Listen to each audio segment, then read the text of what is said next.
Oi, gente, bom dia. Sejam todos bem-vindos aqui ao nosso programa Agora Goiás. Nessa sexta-feira, dia 21 de junho, já estamos no inverno, época de festa junina, época de muitas informações. Nós temos imagens para você aqui de Goiânia, né? Vistas lá do Morro do Mendanha. Céu está muito claro. E nesse inverno nós temos aquela temperatura mais fria pela manhã e esquenta ali no meio da tarde, mas o tempo está cada vez mais seco, é bom você tomar cuidado, tá certo? Tome muita água, porque a umidade relativa do ar está caindo a cada dia que passa, tá bom? Hoje nós vamos ter aqui, nós vamos falar dos trabalhos legislativos, nós temos uma entrevista especial com o Alessandro Pereira, que vai falar do piqui. Você gosta de piqui? Tá certo? Se você gosta ou se não gosta, fique com a gente, porque a gente vai falar de curiosidades. Nós temos também o futebol, porque o Vila Nova venceu, salvou a rodada dos times goianos, porque os outros perderam, fizeram feio, mas o Vila Nova fez bonito. O Agora Goiás já está no ar para você.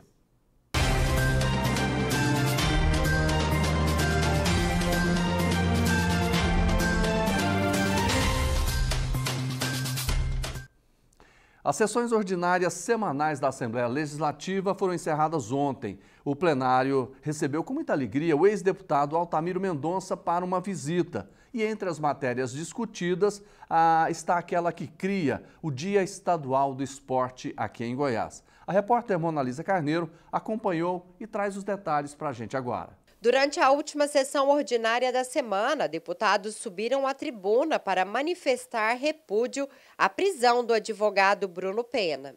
Altamir Mendonça, ex-deputado estadual da 6ª, 7ª e 11ª legislatura, foi recebido pelos parlamentares no plenário Iris Rezende. Durante a ordem do dia, os deputados aprovaram, em primeira fase de votação, proposta do Tribunal de Justiça, que cria 3 novos cargos no órgão, que são eles: primeira vice-presidência, segunda vice-presidência e também o cargo de corregedoria do Fórum Extrajudicial.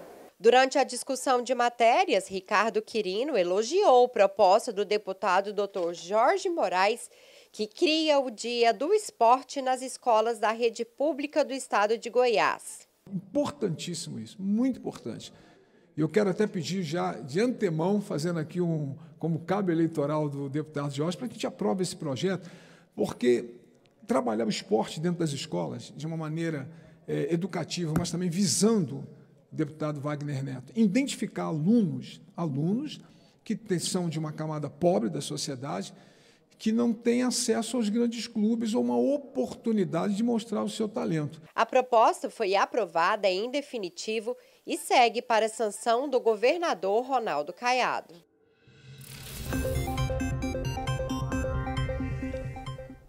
Gente, nós vamos abrir espaço agora para falar da nossa culinária. Nós vamos falar de piqui. E eu pergunto para você gosta de piqui? Gente, olha, tem gente que fala, eu gosto de piqui com frango, com arroz, de todas as formas. Mas a gente vai falar mais sobre o piqui agora com o Alessandro Pereira, gastrônomo, turismólogo, especialista, um estudioso na nossa culinária. Tá tudo bem com você, Alessandro? Toda sexta-feira você está aqui. Primeiro, bom dia para você. Bom dia, Jodevar. O piqui ou você gosta ou você odeia, né? Olha que imagem interessante já que o nosso querido Kennedy colocou aí pra gente. Primeiro que é uma fruta bonita, né? É uma fruta, não é? É uma fruta nativa do Cerrado. Hoje o piqui, se for falar de um nome, o científico dele é chamado de Cariocar brasiliense, que não tem nada a ver aí, né? Mas tem outros nomes como piqui com i ou piquiá.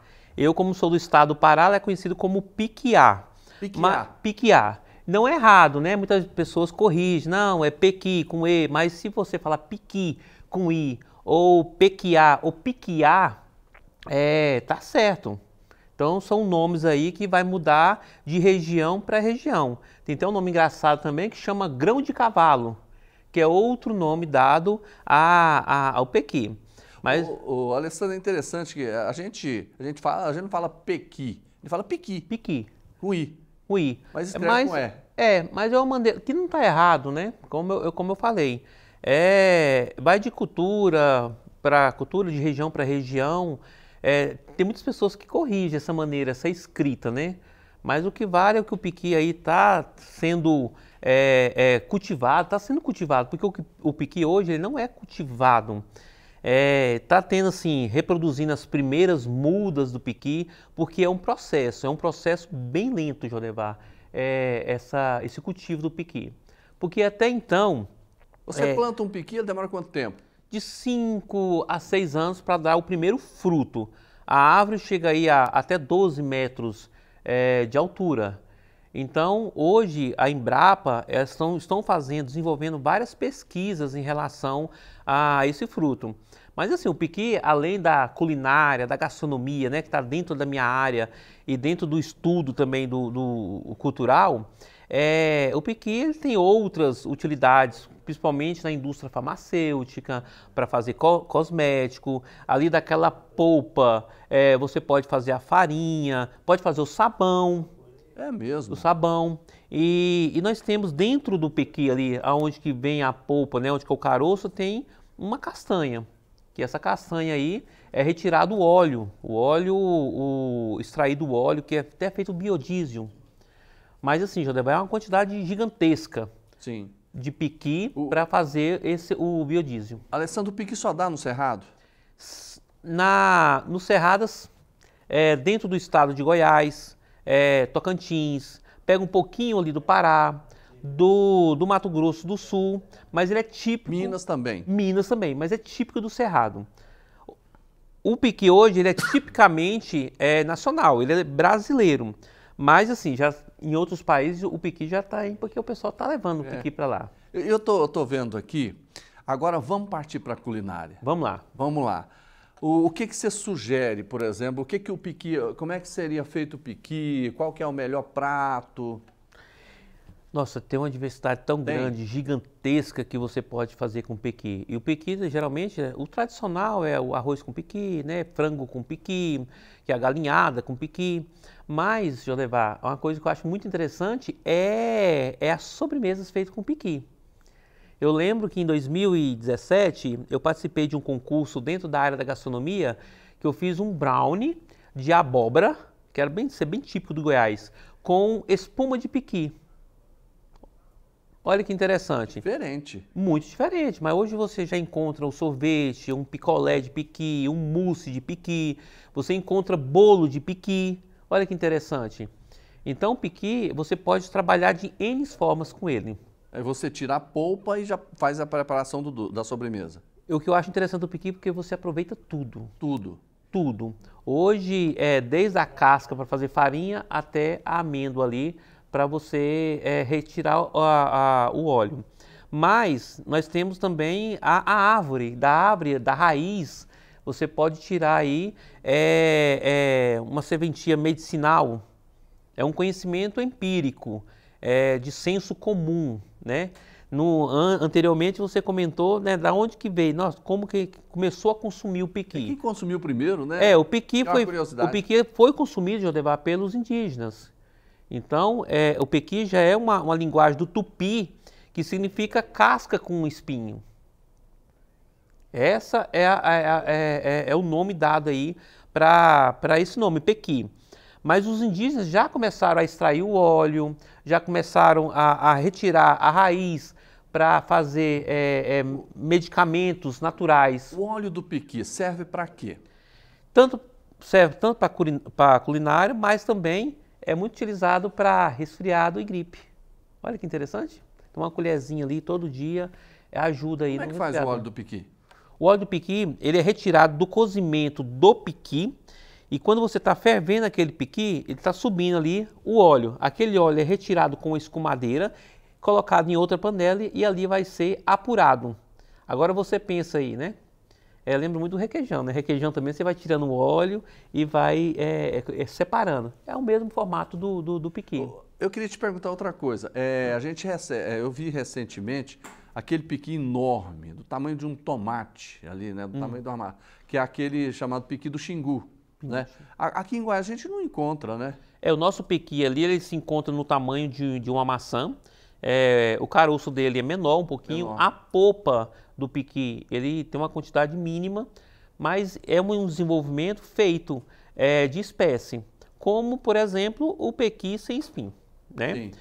Que foi retirado de uma árvore que veio desse jeito, mas a Embrapa veio estudar esse piquizeiro e desenvolveu aí e multiplicou esse piqui sem espinho. Pois é, porque a gente até agora nós não falamos no espinho, que é o grande problema de quem não conhece, né? Até gente que conhece acaba se dando mal. O Leonardo, o cantor, né? Ele teve um problema desse, né? Mordeu no piqui, acabou... E o espinho é violento, né? Danado. Você tem que ir no médico, né? Temos um grande problema hoje, assim, dentro do restaurante Cora, que nós temos o dia, né? Qual é o dia do piqui lá no restaurante? Não tem um dia certo, né? Temos assim, mas uma vez por semana nós temos aí alguma coisa relacionada ao piqui. Mas é muito engraçado, né? Tem pessoas que não conhecem o piqui, chegam nos chefes, chegam no garçom, perguntando como que come, né? E a gente tem o maior cuidado com isso, né? A gente sempre orienta por meio do prisma ou por meio do atendimento ali dos garçons, até do maître, a essa orientação de comer. E muitas pessoas que vêm de fora, como de São Paulo, Rio de Janeiro, não conhecem. Então a primeira coisa é morder. Ele morde ele inteiro, né? Morde ele inteiro. Então é onde que pode, né, ter um acidente aí. Alessandro, quando os pratos, uma vez por semana, vocês utilizam o piqui, quais são os pratos que vocês fazem? Bem tradicional, a gente segue muita cultura. O nome da Cora, né, da Cora Coralina, é o que representa hoje o restaurante, mas a gente não foge muito, né, do típico, que é um arroz com piqui, uma galinhada que vai piqui, ou frango com piqui e quiabo. Então, assim, a gente não foge muito dessa tradição, não. E qual é o segredo para fazer um bom prato? Agora o segredo aí vai de chefe para chefe, de cozinheiro para cozinheiro, de dona de casa para dona de casa. O segredo está no tempero, no amor, que eu falo que é da gastronomia emocional, da culinária afetiva, isso vai de cada um. Cada um tem o seu tempero especial. Tá certo, mas assim, qual a dica que você passa? Dentro da culinária afetiva, Jodevar, uma coisa que eu trabalho muito e até represento isso, é você trabalhar com o básico, né? É com alho, cebola, sal, salsinha, que nós conhecemos como cheiro verde. Não inventar muito, porque o piqui já tem um sabor forte, marcante, então você tem que valorizar esse sabor dele. Então, quando menos tempero, condimento você colocar, mais você vai valorizar seu cozimento, o seu prato, a sua apresentação. Tem gente que adora colocar páprica, né? Não é o caso, né? Ou pode? Não, vai de cada um. Eu não colocaria. Não, você vai no básico. No básico, alho, cebola e sal. Sim. Agora, é interessante, né, que a gente sempre pergunta para as pessoas, nós temos duas coisas, você gosta de piqui ou de pamonha, né? Porque são duas coisas que o goiano adora, né? Uhum. Acho que vou ficar na pamonha, viu? E você, Jodevar? Pamonha de sal com queijo. Pronto. Aliás, com muito queijo, né? Muito queijo. Eu gosto daquela pamonha mais mole, né? Do milho mais mole, antes de ficar mais duro aqui. Porque o milho mais duro é para curar, aquela coisa toda. Eu prefiro aquela pamonha que ela sai quentinha ali, que ela se esparrama, né, pela palha, eu também prefiro essa aí. Com muito queijo, claro. Exatamente, mas é interessante que essa tradição do piqui, a gente percebe que ela se mantém. Agora eu pergunto para você, nós temos, é claro que há um desmatamento, né, o cerrado muitas vezes está sendo devastado e aí vai o piqui junto, não é? Você acredita, por exemplo, que a gente vai precisar repor isso aí, plantar, porque senão a gente pode correr o risco de ficar sem? Eu estava essa semana, quando fui chamado pelo professor Jéssica, o produtor, que o assunto era o piqui, eu vi alguns documentários. E tem um documentário que a Embrapa lançou em 2017, falando sobre esse desmatamento, né? A chegada da indústria para retirar esse mineral. Mas assim, é um medo que preocupa. Preocupa. Por quê? Porque o piqui nós já temos aquela lentidão no cultivo. Nós precisamos dos animais, como o lobo-guará, né, de uma forma natural, que vai ali comer o pequi, vai engolir, vai ter todo aquele processo gástrico dentro do animal e depois ele vai eliminar isso e ali vai nascer um novo pequizeiro. Então, é por isso que tem estudos em algumas universidades, até a mesma Embrapa, que está pesquisando para acelerar esse cultivo. Porque faz parte do Cerrado, faz parte do Goiás. E eu acho que o Goiás e Minas Gerais é os estados que mais representam isso. Tá certo, olha, toda sexta-feira você vai ter um tema voltado para a culinária. E a gente não fala só da comida, a gente fala da história de cada produto, de cada prato, que é muito interessante, que é uma pesquisa, né, que o Alessandro Pereira faz, além de tudo, ser gastrônomo, turismólogo, é um estudioso, né, da culinária. E eu quero te agradecer por essa participação aqui mais uma vez, que é uma dica que eu aprendo muito com você. Obrigado. Que bom, eu que agradeço, eu acho maravilhoso vir aqui dia de sexta-feira. E vamos ir para o próximo quadro, né? O próximo assunto. Acho que vamos deixar uma surpresinha. Uma surpresinha. Mas faz um convite para o Restaurante Cora. Então vamos lá. Você que quer conhecer o nosso restaurante, quer conhecer todos os pratos típicos, tradicionais, tanto do estado de Goiás como de outros estados, que por sinal, Jodevar, essa primeira semana aí de julho, nós vamos entrar com a região sul no restaurante. Então, vamos trabalhar com todos os pratos típicos aí da região sul. E toda a primeira semana de outros meses vamos trabalhar com a região. Trabalhamos com a região Nordeste. Agora nós vamos para a região Sul, provavelmente na próxima aí a região Sudeste. Então, fica o convite para você aí conhecer o nosso restaurante. O restaurante fica aqui na sede da Assembleia Legislativa, no 3º andar, não é isso? 3º andar. Funciona... O nosso horário é das 11 às 15 horas. E além disso, né, não pode esquecer das sobremesas. Nós temos sobremesas típicas, sobremesas ali contemporâneas, sobremesas por peso mesmo, Sim. né? Você que gosta de um pudim, gosta de um pudim de tapioca, um doce de leite com ameixa. Vai lá conhecer. Segunda a sexta? Segunda a sexta. Tá certo, tá vendo? Não perca essa chance de conhecer essa obra de arte culinária que é feita pelo Alessandro Pereira e toda a sua equipe. Alessandro, um abraço para você.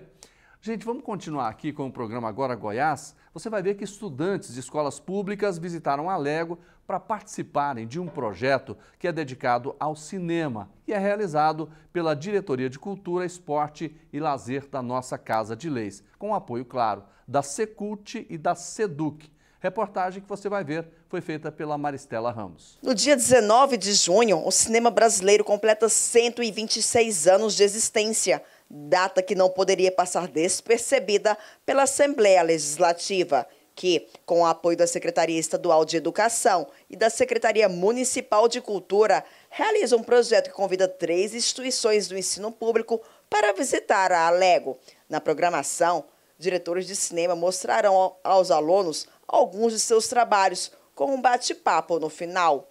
O professor Ronaldo Caetano de Mendonça, do Liceu de Goiânia, falou da importância do projeto, ressaltando que os alunos estão conhecendo o estado de Goiás através dos curtas e longas metragens. Esse tipo de evento traz uma educação integral, que vem de encontro ao que a gente faz lá no Liceu de Goiânia, e para a gente é muito importante, e a gente gostaria de trazer outros alunos para participarem também disso. Nós, como professores, ficamos muito felizes, porque isso ilustra, dá cor às nossas aulas que a gente trabalha lá na escola. Juliano Santana, diretor de Cultura, Esporte e Lazer da Alego, e Emerson Vieira, coordenador de Juventudes da Seduc, fizeram a recepção dos alunos e destacaram que a parceria entre as instituições foi fundamental para a concretização do projeto. É um projeto que, além de cultural, também social, né? Inclusive, a gente pede 1 quilo de alimento não perecível que as pessoas tragam para poder serem doados. Então, realmente é uma iniciativa que a gente espera que nas próximas edições a gente envolva outras secretarias, inclusive, e possa ampliar esse público. Essa parceria vem só agregar na questão da cultura, porque é muito importante o nosso aluno, além dos conteúdos básicos que ele aprende na escola, ele também ficar ligado na questão da cultura. E traz o longa que está passando no momento, retrata muito bem a cultura que é composta aqui dentro de Goiânia, que talvez fica muito distante do nosso público, que são os alunos do ensino médio. Na segunda parte do evento, os estudantes puderam fazer uma visita guiada pelo parlamento goiano. Samuel, que está no primeiro ano do ensino médio, já demonstra interesse pela política e ressaltou a contribuição do projeto para a sua formação. Democratizar o acesso e entender mais como funciona a política, ainda mais num momento onde tão importante, onde a gente finalmente vai se tornar realmente pessoas políticas, a gente vai participar socialmente de todas essas decisões, então é extremamente importante para a gente, para o alunado poder estar presente em momentos assim, para poder entender mais como funciona a conjuntura da nossa sociedade.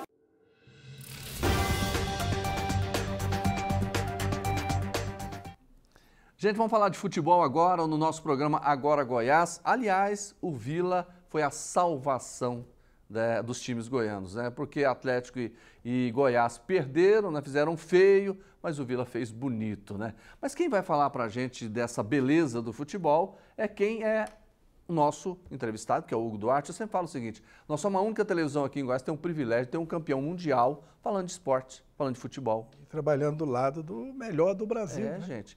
Olha, eu nunca vou cansar de dizer isso. Primeiro que ele nasceu em Morrinhos, teve esse privilégio. É verdade. Né? Morrinhos é a melhor cidade do Brasil. E depois, campeão mundial sub-20 da seleção brasileira, gente. É. Me lembra com quem que você jogava também? Ah, Bebeto, Dunga, Jorginho. Esse povinho aí. Sem falar de Zico, Sócrates, esse povo tudo no Flamengo, né? Que é isso, hein? Eu tenho um livro para Hugo, isso é um privilégio, né? Quando você olha e fala assim, aí eu joguei com essas feras, eu também sou uma delas.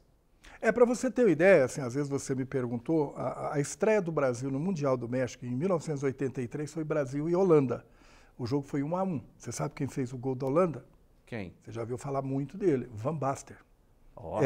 Era o garoto. Foi o melhor do mundo. E na nossa seleção tinha Bebeto, Dunga, Jorginho, Mauricinho, Giovani, enfim. Grandes jogadores aí. Van Basten fez sucesso na seleção holandesa, no Milan da Itália. Já vi grande. E ele foi escolhido melhor do mundo também. Eu não sei se foi nesse ano. É um dos melhores centroavantes do mundo. Sim. Né? Foi. E olha só, você pegou a Holanda logo depois que ela veio de uma série de participações em Copa do Mundo muito interessante. Vice em 74, vice em 78, fez uma participação boa também em 82, né? Sim, aí 83 foi a garotada que depois viraram 3 ou 4 jogadores também disputaram o Mundial de 86. O Gullit jogava também nessa época? Jogava, o Gullit ele jogava, ele era das Guianas, né? Holandês, da Guianas holandesa, mas é holandês, né? Ele jogava, mas não tinha. Time aquele só que ele não tinha aquele cabelo ainda. Estava crescendo. Ainda estava careca ainda. Estava careca ainda. No Mila, como é que foi o resultado? 1-1. 1-1. O único empate do Brasil, o resto foi só vitória até a final contra a Argentina, né, no Azteca, no México. Me conta, com quem vocês jogaram nesse campeonato mundial? Nós jogamos contra a Holanda, a primeira fase, né, foi em Guadalajara, lá no México. Foi a Holanda, Rússia e Nigéria. Empatamos com a Holanda 1-1, ganhamos de 3-0 da Nigéria e 3-0 da Rússia. Depois, nós passamos para a oitava de final. Pegamos a Tchecoslováquia. Sabe uma coincidência? Em 1970, no mesmo estádio, em Guadalajara, no México, o Brasil ganhou de 4-1 a Ascensão. E nós ganhamos de 4-1 da Tchecoslováquia também. E saímos atrás. A Tchecoslováquia fez 1-0 e nós fizemos 4-1. Depois fomos para as quartas de final, contra a Coreia agora me fugiu, foi uma cidade... Monterrey, no México, cidade de Monterrey, que faz divisa com Texas, né, nos Estados Unidos. Nós batemos a Coreia por 2-1. E a finalíssima é contra a seleção argentina, que o goleiro da Argentina também era o Islas, que disputou a Copa do Mundo. Era o Pumpido, também goleiro, também eram os dois goleiros da seleção argentina. Tinha grandes jogadores. O Redondo também jogava nessa época também? Não, ele é mais novo. Mais novo. Mais novo. O Maradona tinha disputado o Mundial de 81. Ele não foi na seleção da Argentina de 83 e nós vencemos por 1-0 o gol de pênalti do Giovani, o príncipe do Vasco da Gama. E aí a garotada com 18, 19 anos se tornaram o primeiro título do Brasil, né? Primeira vez que o Brasil ganhou o Mundial Sub-20. Essa seleção, se você tiver oportunidade ou quem tiver de ir na CBF, você vai ver um quadro quase do tamanho desse estúdio dessa seleção dizendo que foi a melhor seleção de todos os tempos das categorias de base. Você tem alguns vídeos disso? Tem jogos. Então você vai separar, porque nós vamos mostrar, viu, professor? Nós vamos mostrar aqui Nós vamos separar, vamos colocar no ar pelo menos algumas jogadas. Eu fiz uma conta aqui, olha, num campeonato mundial desse porte, né? A nossa seleção apenas 3, você levou só 3 gols, ou seja, um grande goleiro.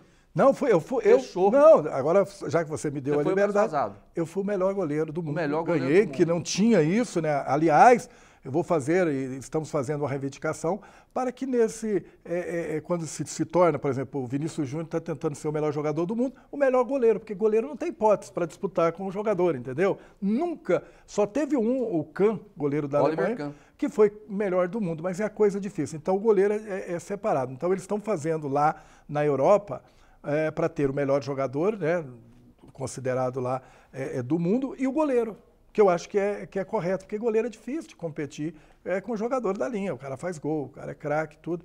Então, porque o melhor do mundo, normalmente, é o atacante. O meio campo. No máximo, um meio de campo, o cara que faz gol. E eu considerado, disputei com o Islas, eu fui, não pelo campeonato mundial, mas pelos gols, pelas partidas, eu tenho o troféu de melhor goleiro do mundo. Então, em 1983, eu tive o privilégio aqui em Goiânia, de receber. Então, o dia que nós formos mostrar o vídeo, você vai ter o troféu. O campeão do mundo, e tive o privilégio de receber esse troféu do João Avelange, né, que era na época o presidente da FIFA.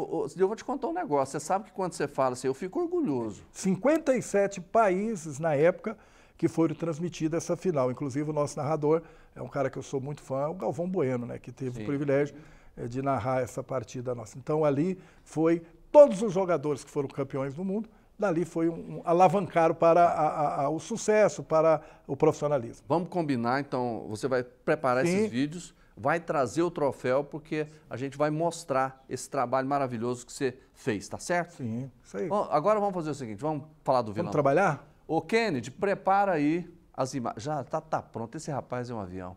Tá aí, olha, quem que jogou? Vila Nova e Mirassol. Todo mundo, o goleirão do Mirassol ajudou também, né? Porque teve uma falha ali, mas não interessa. É que eu digo, o Vila ganhando de 6-0 já está ótimo. E ele está fazendo o papel em casa, Jorge Levar.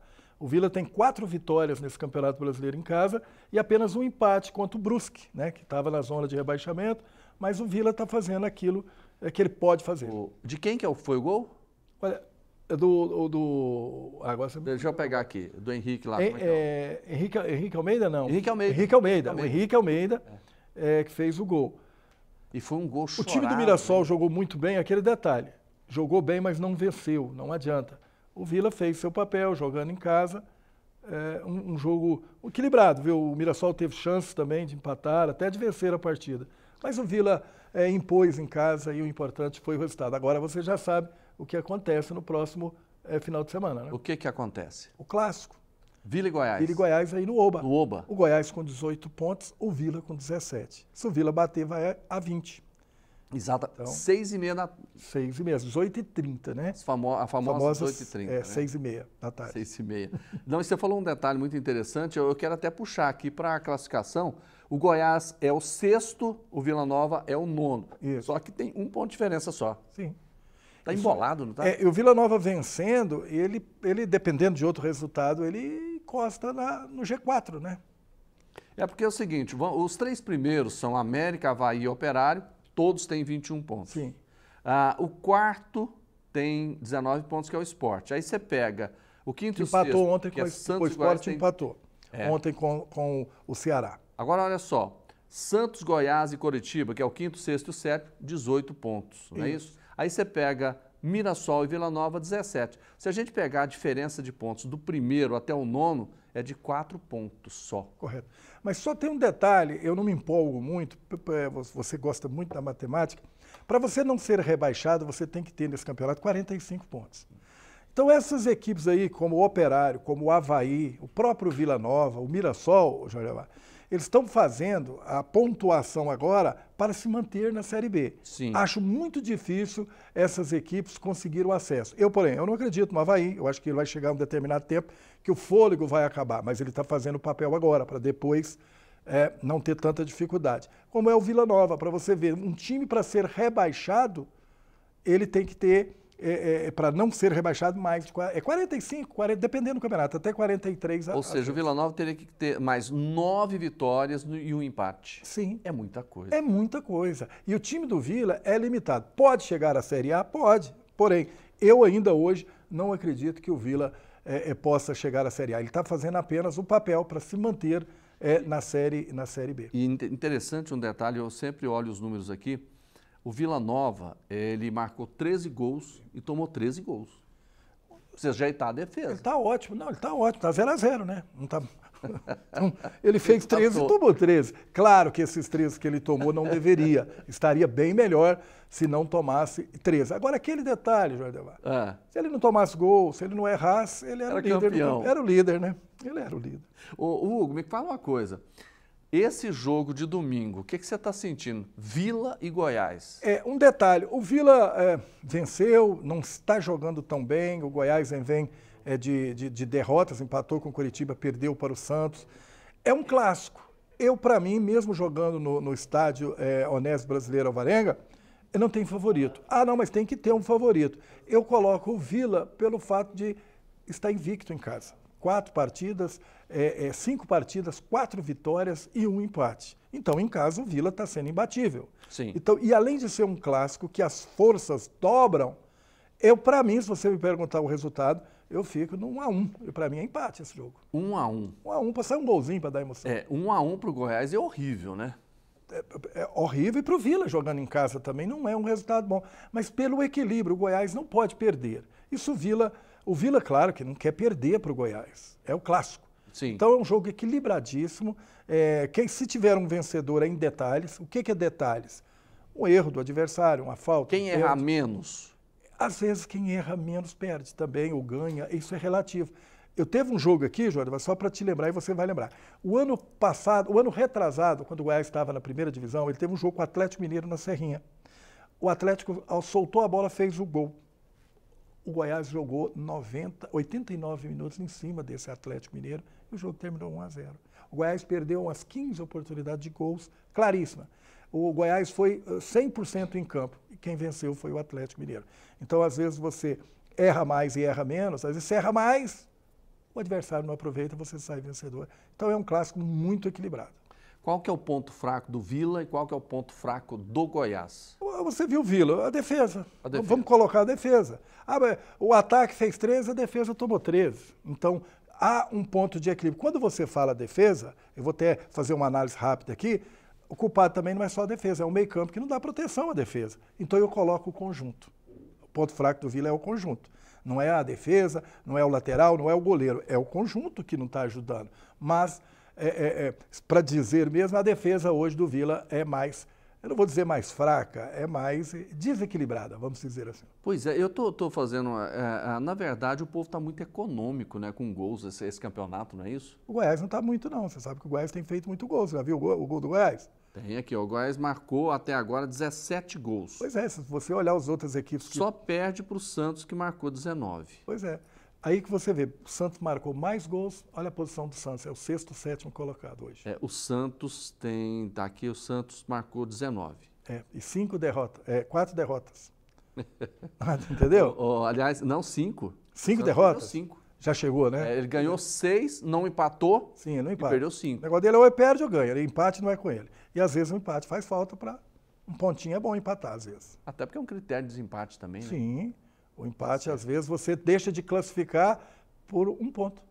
Um pontinho. Ou você cai por causa de um ponto. Eu tô achando que esse campeonato ele vai ser decidido assim milimetricamente, viu? Até o final da última rodada. Não vai? Vai. Agora, para descer de divisão, pode escrever o que eu te falei, até a 15ª rodada você já sabe quem é que vai ficar na areia movediça e não vai sair mais.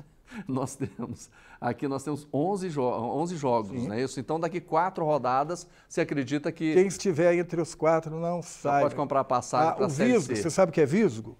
Sei. Antigamente, quando você era menino? Pois é, ali você não sai depois da 15ª rodada, o Visgo não deixa, a areia movediça não deixa. Aí é melhor você ficar quietinho e esperar a banda passar. Eu pensei que você ia falar alguma coisa de taca nesse domingo, mas não vai ter. Não posso. Quem vai dar taca? Não.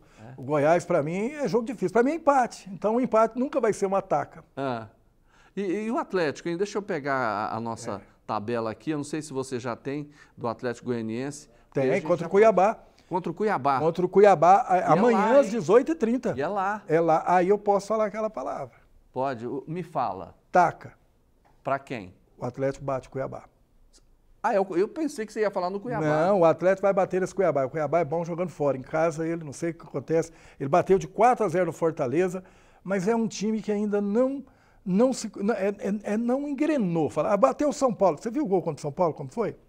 Então, assim, eu acredito no Atlético, mesmo perdendo em casa para a equipe do Criciúma, eu estou acreditando na vitória do Atlético. Não estou torcendo para o Atlético, não. Se ganhar... Estou analisando...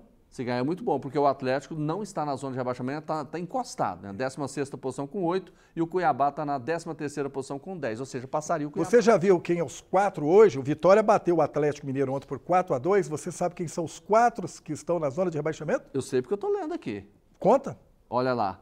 17º, Vasco da Gama, Corinthians, Grêmio e Fluminense. Gente, isso que eu queria que... Só tem time campeão. Pela primeira vez, 4 equipes grandes, equipes que já foram campeãs, estão na zona de rebaixamento. É uma coisa linda. Aqui, inclusive campeão do mundo, né? Tudo. O Grêmio está aí, o Corinthians está aí, né? Que coisa, hein? Fluminense, Libertadores da América, Vasco, campeão de Libertadores também. Estão todos aí na zona de rebaixamento. Obrigado pela sua participação. Daqui a pouco tem... O Alegre Esportes te aguarda às 11 horas aqui na TV Assembleia. Tá certo. E a gente te aguarda na segunda-feira para falar desses resultados, tá bom? Estaremos aqui. Vamos continuando agora, daqui a pouco a gente vai falar de cinema, viu, gente? Fique atento. Mas ontem nós tivemos reuniões de 2 comissões aqui na casa. A Comissão de Constituição e Justiça e Redação foi comandada pelo presidente, o deputado Wagner Camargo Neto, do Solidariedade, que fez um balanço positivo dos trabalhos, e a Comissão também de Defesa dos Direitos da Pessoa com Deficiência, presidida pelo deputado estadual Paulo César Martins, do PL. Teve pauta esgotada também nessa quinta-feira, dia 20 de junho, e a Patrícia Lee vai trazer para a gente agora todas as informações. Em pauta, 18 projetos deliberados. Destes, 6 foram votados. Entre eles, o que dispõe sobre o fornecimento de abafadores de ruídos para pessoas com transtorno de espectro autista, nos estádios e nas arenas esportivas. E o que estabelece o programa de proteção e atenção às mães atípicas no estado de Goiás. Em seguida, 12 processos foram distribuídos para a relatoria. O presidente da Comissão de Defesa dos Direitos da Pessoa com Deficiência, deputado Paulo César Martins, do PL, fez um balanço positivo da reunião. E isso nos fortalece muito para que possamos construir o bem-estar da nossa sociedade, dando a inclusão e a condição de todos ter vez e voz. E os deputados têm feito isso e com muita satisfação aqui como presidente da comissão, estabelecendo um trabalho junto aí com os colegas. Gente, a Assembleia Legislativa promoveu uma sessão solene para a entrega do título de cidadania ao coronel Edson Moura e também entrega do certificado do mérito legislativo a bombeiros militares aqui do estado, que atuaram principalmente naquela tragédia do Rio Grande do Sul. A reportagem é da Patrícia Lee.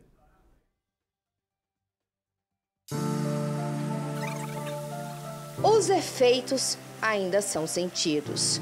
Uma tragédia que marcou a vida de muita gente. E para enfrentar e superar esse duro momento, a ajuda do próximo fez toda a diferença.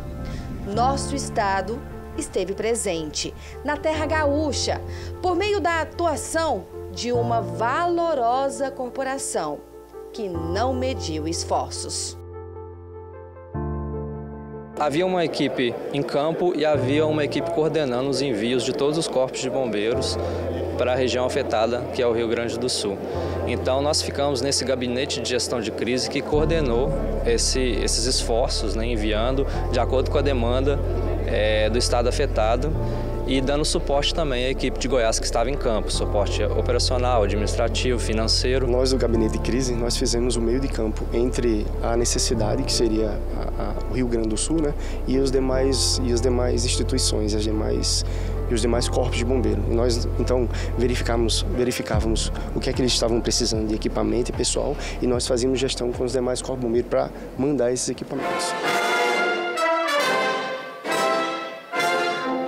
Em reconhecimento A garra e a dedicação dos bombeiros militares do estado de Goiás, que participaram do Gabinete de Gestão de Crise no Desastre do Rio Grande do Sul, a Assembleia Legislativa promoveu sessão solene de entrega de certificado do Mérito Legislativo. Muita gratidão, reconhecimento, né, do nosso governador, do nosso comandante-geral, e estar aqui hoje, sem dúvida, é uma honra para mim. Ainda durante a solenidade, foi entregue o título de cidadania goiana ao coronel veterano da Polícia Militar de Goiás e ex-secretário da Polícia Legislativa da Alego, Edson Moura.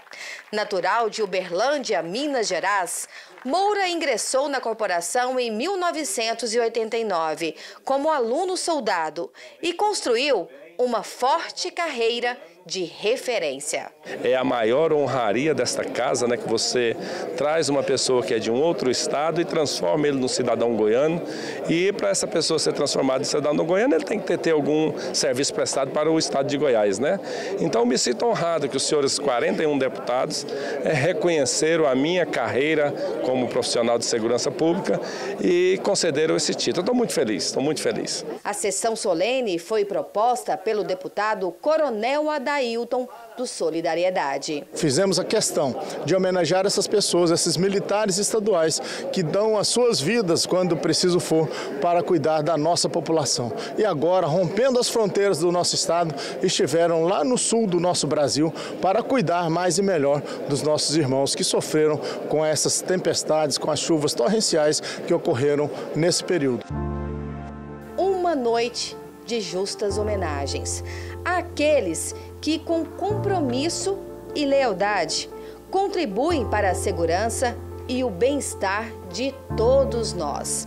E um agradecimento especial para aqueles que escolheram Goiás para ser lar, morada. O estado que me ofereceu tudo foi o estado de Goiás. A minha esposa é goiana, os meus filhos, eu tenho 3 filhos, o Hélito, Carolina e Maria Vitória, são todos goianos. Então, assim, Goiás é o meu estado.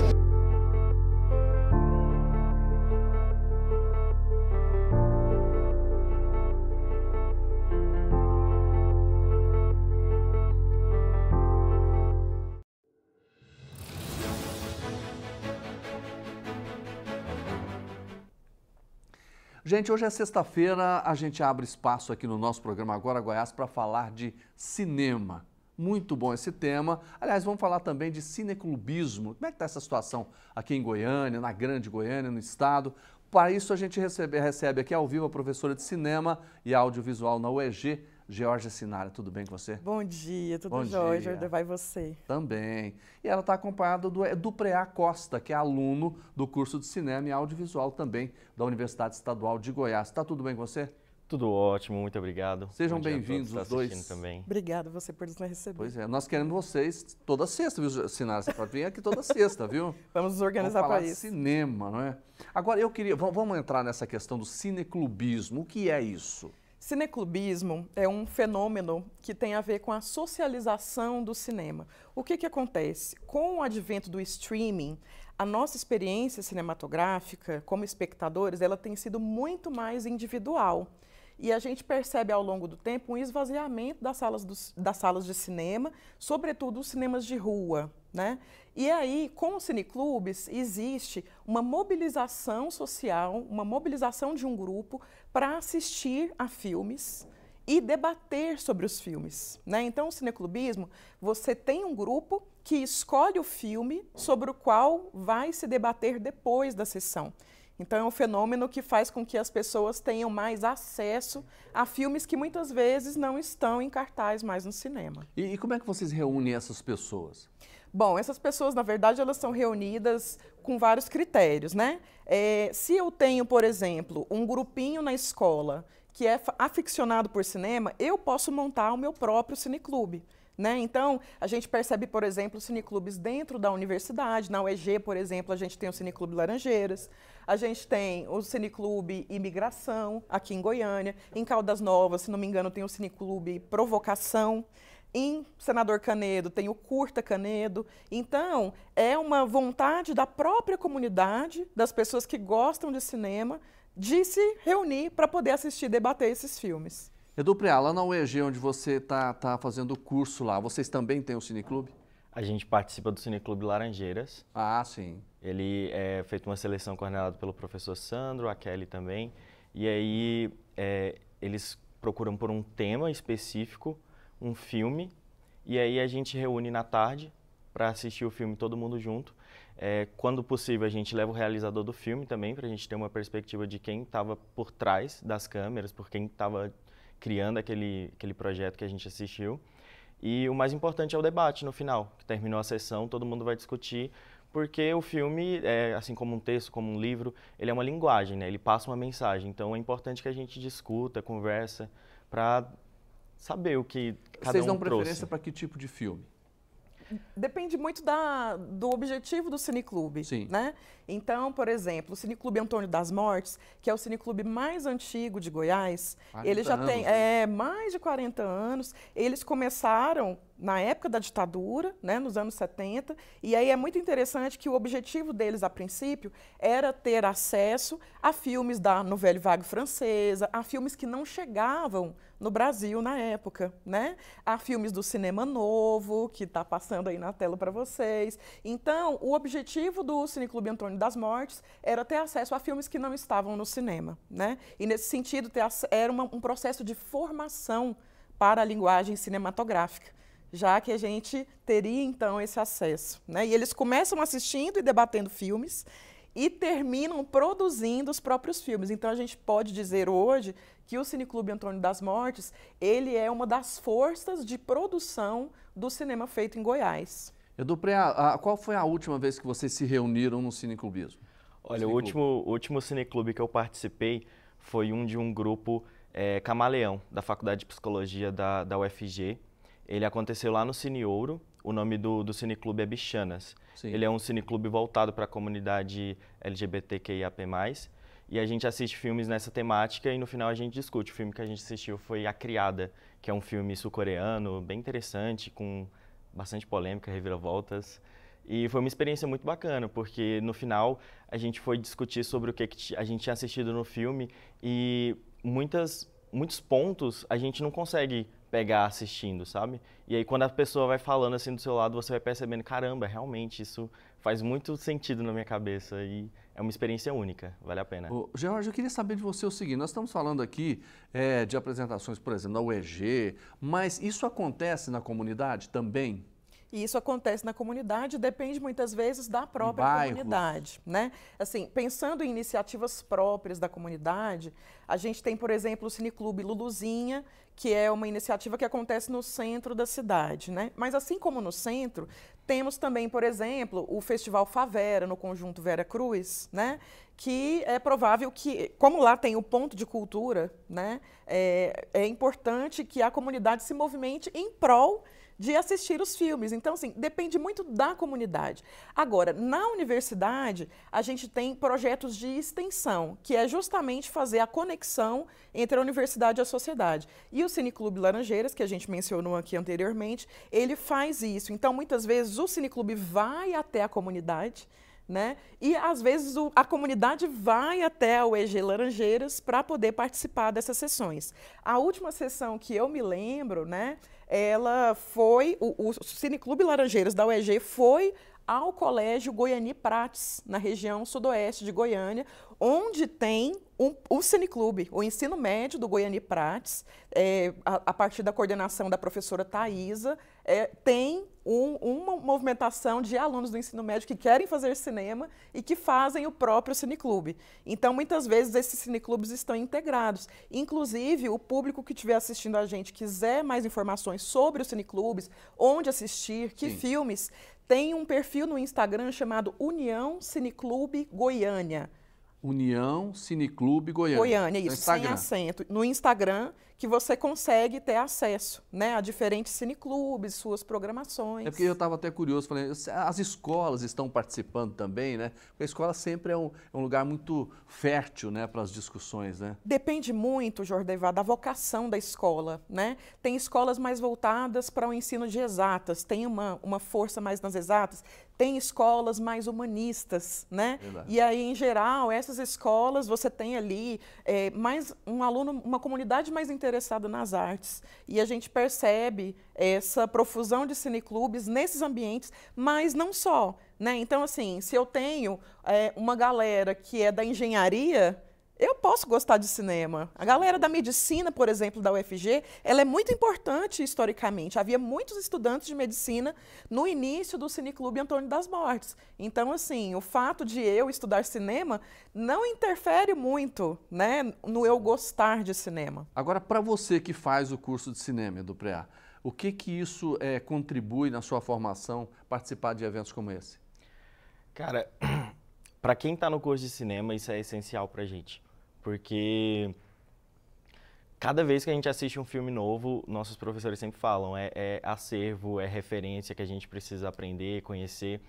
E como a Georgia tinha falado, a experiência atual que a gente tem de ver filme sozinho, de streaming, é completamente diferente, sabe? De assistir filme em comunidade, de poder discutir, falar sobre esse assunto. Então é muito enriquecedor participar de um cineclube. Ele traz muita bagagem para a gente carregar. Que legal a gente falar do cineclubismo aqui em Goiás. E, Georgia, eu queria até, para que a gente pudesse você voltar, para a gente falar de outros aspectos, você pode definir o tema para a gente tratar aqui, até porque você é especialista nisso, né? Professora de cinema, audiovisual da UEG, que é a Universidade Estadual de Goiás. Isso. E a gente decidiu abrir espaço exatamente para isso toda sexta-feira, porque as pessoas já podem se preparar para o fim de semana. É isso mesmo, e eu convido a você que gosta de cinema, junta o pessoal aí na sua comunidade, no seu bairro, e vá a algum lugar, procure a UEG. Como é que a gente monta um cineclube? Tem muita gente para ajudar, viu? O mais importante é a gente ter esse interesse, esse amor pelo cinema e essa vontade de socializar a partir dessa linguagem. Georgia Sinara, professora de cinema e audiovisual da UEG, muito obrigado pela sua participação. Obrigada. Boa sexta, bom final de semana. Para vocês também, Jordevá. Obrigada, é um prazer sempre estar aqui. Prazer é nosso. Edu Preá Costa, aluno do curso de cinema e audiovisual na UEG. Um abraço para você, obrigado. Um abraço, muito obrigado pelo convite, gente. Voltem mais vezes. E falando de cinema, a gente vai encerrando o nosso programa dessa sexta-feira, convidando você para segunda. Segunda às 9 horas da manhã, a gente vai estar aqui ao vivo com um outro programa, com muitas informações, e você faz parte desse programa, tá bom? Um grande abraço, boa sexta e bom final de semana para você.